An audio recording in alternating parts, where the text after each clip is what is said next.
Hello friends, welcome to my YouTube channel amazing fact. I hope कि आप सब बहुत अच्छे होंगे।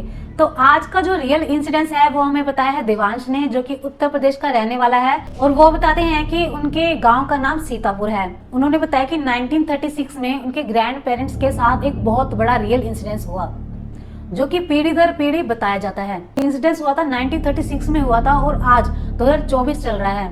तो आप समझ सकते हैं कि वो पीढ़ी कौन सी रही होगी। दिव्यांश बताता है कि 1936 में जो उनके ग्रैंड पेरेंट्स थे वो बहुत ही ज्यादा वेल्थी फैमिली से थे, मतलब रिच फैमिली से थे।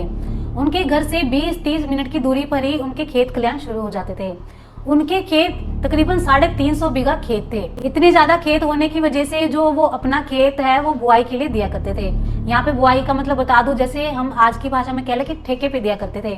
ठेके पे देने का मतलब जैसे अपनी जमीन हम किसी को दे देते हैं और वो जो उस खेत से जो उसकी इनकम होती है वो हमें सालाना ईयरली हमें दे देते हैं, तो कुछ परसेंट दे देते हैं। तो वो जो इनकम थी वो दिव्यांश के ग्रैंड पेरेंट्स को एनुअली मिलती रहती थी।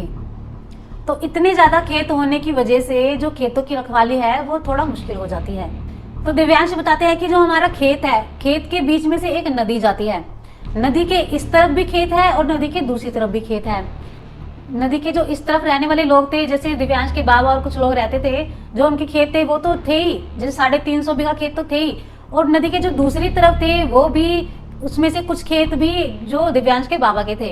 मतलब कह लो कि दोनों तरफ खेत थे, दोनों मिक्स खेत थे। तो ऐसा नहीं है कि ये सीतापुर का खेत है, ये सीतापुर गांव का खेत है और वो दूसरा, मतलब ऐसा नहीं था। लोगों का आपस के गांव में आना जाना लगा रहता था। तो कुछ खेत जो दिव्यांश के बाबा के थे वो नदी के उस तरफ भी थे। तो जो इस तरफ वाले खेत थे वो दिव्यांश के बाबा के जो 350 बीघा वाले खेत थे वो तो उन्होंने बुआई पे दे रखे थे। लेकिन एक खेत था जो नदी के किनारे था, वो दिव्यांश के बाबा का मानना था कि वो बहुत ही उपजाऊ खेत है, मतलब बहुत ही अच्छा खेत है, इसलिए उन्होंने उसका काम खुद ही पकड़ रखा था। वो खुद ही उसमें मतलब बुआई जुताई जो भी करते थे खुद ही करते थे। तो दिव्यांश बताते हैं कि जब बाबा खेत में जाते थे तो वहां पर एक जामुन का पेड़ था, जहाँ पर जब भी बाबा थक जाते थे तो उसके पेड़ के नीचे बैठ जाते थे। जैसे पानी वानी पीना होता था, कुछ भी करना होता तो वहीं पर बैठकर आराम करते थे, रेस्ट करते थे। दिव्यांश बताते हैं कि उनके जो बाबा का खेत था, उनके बैक साइड, जिस खेत में बाबा काम करते थे उसके बैक साइड खेत में एक खेत था जो कि हीरा के नाम पे था। और बताते हैं कि जो हीरा था वो उसी गांव से बिलोंग करता था, मतलब दूसरी नदी के दूसरी तरफ वाले गांव से बिलोंग करता था। और उसकी एक वाइफ थी जिसका नाम लीलावती था, उसे वती वती कहकर बुलाते थे। तो दिव्यांश ने बताया कि जो उसके बाबा थे वो उसी नदी के किनारे वाले खेत पर काम किया करते थे, जो कि जिसके बैक साइड उसी हीरा नाम के आदमी का खेत था। तो हुआ क्या, दिव्यांश बताते हैं कि एक दिन भरी दोपहर का टाइम था और दोपहर से शाम हो रही थी। उसके जो बाबा थे खेत में काम कर रहे थे। अचानक उसके बाबा ने देखा कि जो उसके बैक साइड वाला खेत है जहाँ पर हीरा काम करता था, आज उसकी जगह पर एक औरत काम कर रही थी। उन्हें बड़ा अचंभा हुआ कि एक औरत खेत में काम कर रही है। उन्हें शायद शक भी था कि ये हीरा की घरवाली है, यानी लीलावती है।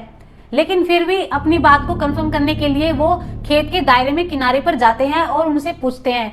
जब उसके बाबा ने पूछा कि तुम कौन हो, तो वहां से जो औरत थी जो खेत में थी वो कहती है कि हम हीरा की मेहरारू हैं, वो कुछ दिनों के लिए बाहर गए हैं, इसलिए हम उनकी जगह पर काम करने आए हैं। ये सब सुन के जो बाबा थे उन्होंने ज्यादा रिएक्ट नहीं किया, क्योंकि वो जो औरत थी उसका उस टाइम पर कल्चर ऐसा था कि इतना बड़ा घूंघट काटा जाता था, मुंह नहीं दिखता था किसी का। तो इसलिए फिर उन्होंने पूछा चलो ठीक है, घर में बाल बच्चा सब ठीक है। उस टाइम पर हीरा और जो वती थी उनका एक बेटा था जो कि उस टाइम पर 10-12 साल का था। तो पूछने पर वो कहती है कि हाँ सब ठीक है, बस जो बच्चा है उसकी थोड़ी तबीयत खराब रहती है। फिर भी ये सब सुनने के बाद बाबा ने थोड़ा सा देखने की पहचानने की कोशिश करी कि यह सच में वो वती ही है।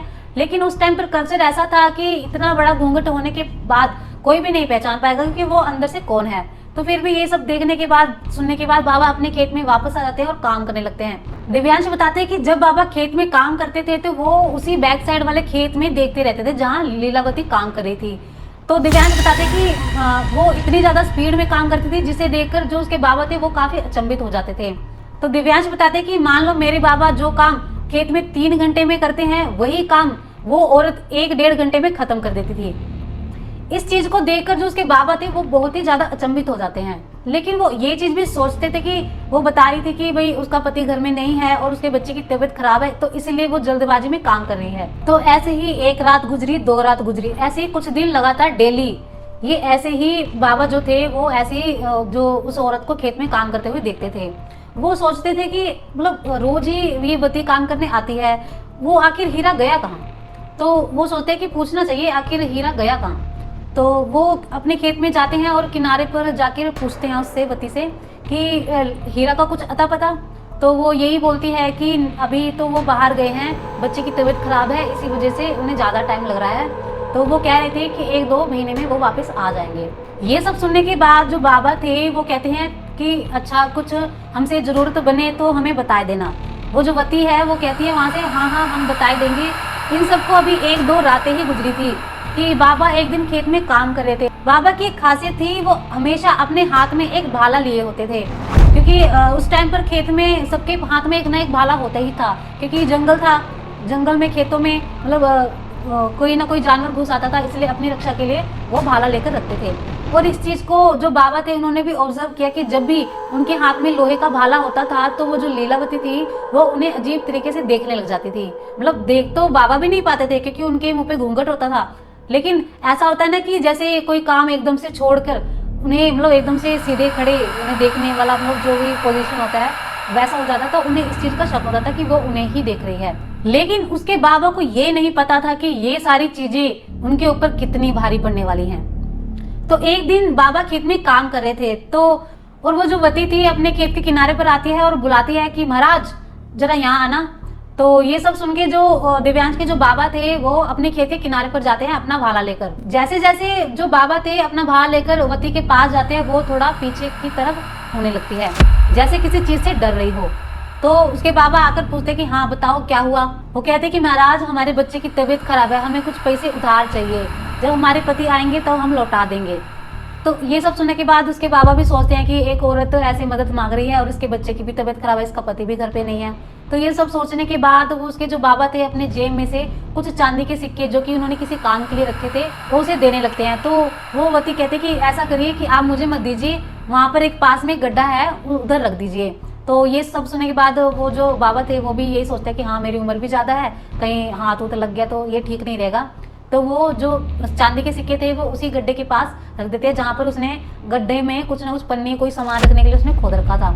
तो ये सब चांदी के सिक्के रखने के बाद जो बाबा थे अपने खेत में वापस चले जाते हैं। इसके बाद ऐसे ही चलता रहा, 20-25 दिन ऐसे ही गुजर गए। एक बार फिर जो लीलावती थी वो अपने खेत के किनारे पर आती है और बोलती है महाराज मेरे बच्चे की तबीयत फिर से खराब है, मुझे फिर से आपकी मदद की जरूरत है, मुझे कुछ पैसे उधार चाहिए।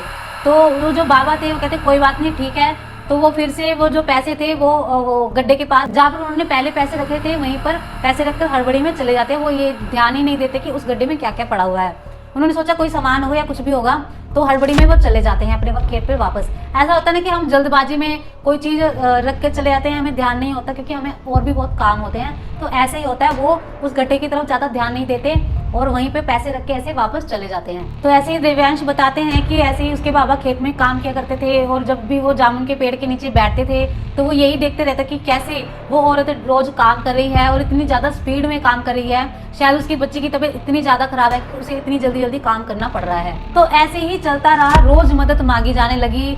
तो वो चांदी के जो सिक्के थे उसकी तादाद बढ़ने लगी, लेकिन उसके बाबा ने कभी ये नहीं ध्यान दिया कि उस गड्ढे में क्या था। हालांकि जो दिव्यांश के बाबा थे वो काफी रिच थे, उनके पास पैसों की कमी नहीं थी, लेकिन वो सोचे कि जब हीरा आएगा तो मैं उसे बता दूंगा भी इतना हिसाब बनता है और वो उससे ले लेंगे। और ये भी ऑब्जर्व करते रहे कि वो इतनी ज्यादा स्पीड में काम कर रही थी जितनी स्पीड में कोई भी आम इंसान नहीं कर सकता। वो ये सब चीजें देख के काफी ज्यादा शॉक्ड भी हो जाते थे कि वो इतनी ज्यादा स्पीड में कैसे काम कर सकती है। तो एक दिन ऐसे ही जो दिव्यांश के बाबा थे खेत में काम कर रहे थे, तभी वो जो लीलावती थी अपने खेत के किनारे से जोर से उन बाबा को बुलाती कि महाराज जल्दी यहाँ आइए, देखिए यहाँ पर क्या है। ये सब सुनने के बाद जो बाबा थे जल्दी से भाला लेकर उसके खेत की तरफ बढ़ने लगते हैं, लेकिन भाला को देखते ही वती बोलने लग जाती है कि क्या आप इस भाला को लेकर घूमते ही रहते हो, इसको छोड़ के यहीं पर ऐसे ही आ जाओ ना। तो वो बाबा थे वो काफी ज्यादा मतलब नाराज हो जाते हैं कि वो भाले को देखकर इतना क्या उसे हो जाता है। तो वो काफी गुस्से में वो भाला को वहीं पर छोड़कर फिर उसके खेत में आ जाते हैं। तो जैसे ही वो उसके खेत में आते हैं वो बोलते हैं कि क्या है तुम इतना मतलब क्या कर रही हो, तुम्हें इस भाले से दिक्कत क्या है, तुम मुझे ऐसे ऊंची आवाज में कैसे बुला रही हो मुझे। लेकिन तभी जो हीरा की जो वाइफ थी जो लीलावती थी उसने अपना दुपट्टा हटाया। तो उसके बाबा ने क्या देखा, उसके बाबा ने देखा कि उसके गले में कट लगा हुआ था और उसकी दोनों आंखें नहीं थी। ये सब देख के उसके बाबा समझ चुके थे कि उनकी मौत सामने खड़ी है और कभी भी उन पर अटैक कर सकती है। ये सब देखने के बाद उनके जो बाबा थे उनकी आवाज गले में ही रह गई, मतलब कुछ बोल ही नहीं पा रहे थे, मतलब ऐसा हो गया था बिल्कुल सन्न हो गए थे। और एकदम से उन्हें ऐसा लगा जैसे किसी ने उनके पैर को ऐसे खींचा और वो जमीन में गिर गई और पूरे खेत में ऐसे घसीटना शुरू कर दिया।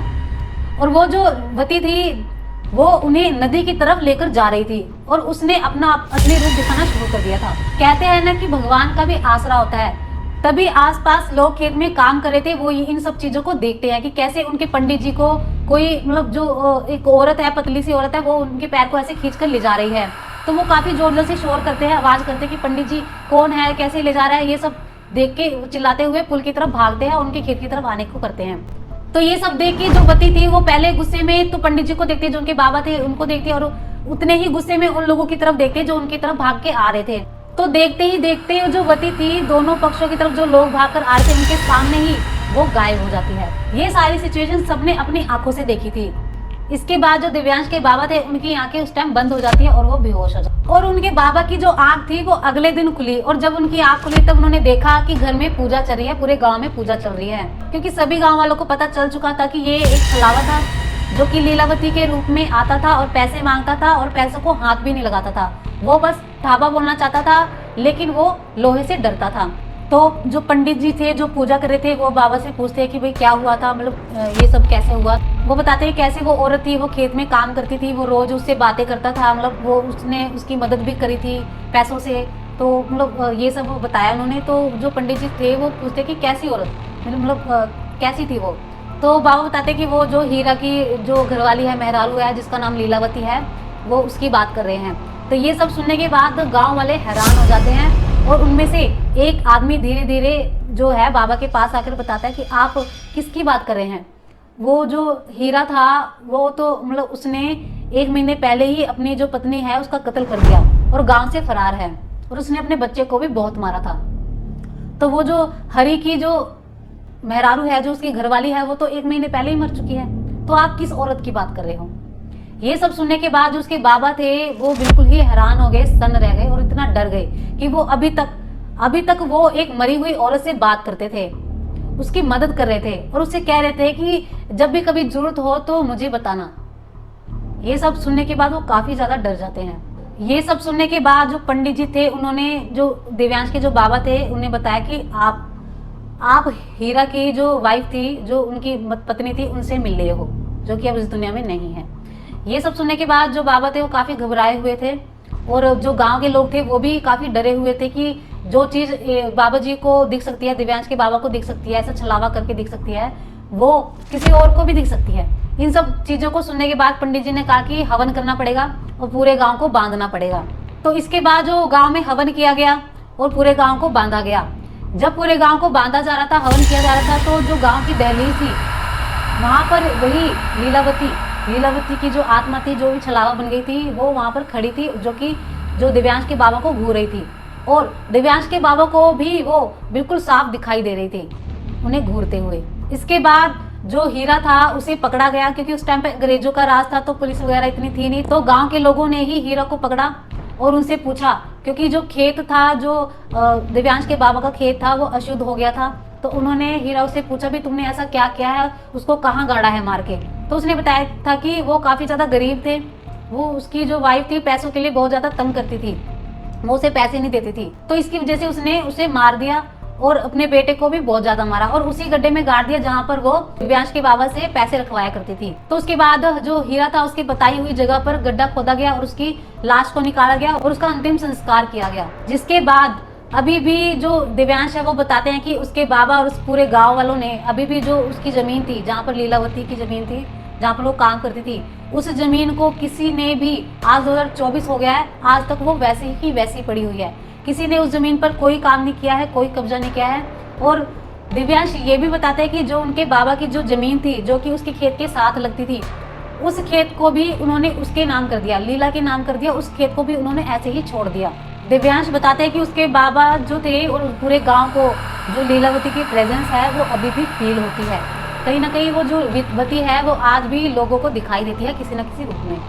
एट द एंड हमें यही सीख मिलती है कि हमें दूसरों की हेल्प करनी चाहिए, लेकिन बहुत ही सावधानी से। आई होप आपको मेरी वीडियो बहुत पसंद आई होगी। अगर पसंद आई है तो लाइक, शेयर एंड सब्सक्राइब तो जरूर करें और बेल आइकन को जरूर प्रेस करें ताकि मेरी नेक्स्ट वीडियो की नोटिफिकेशन आपको मिलती रहे। तब तक के लिए बाय बाय एंड जय हिंद।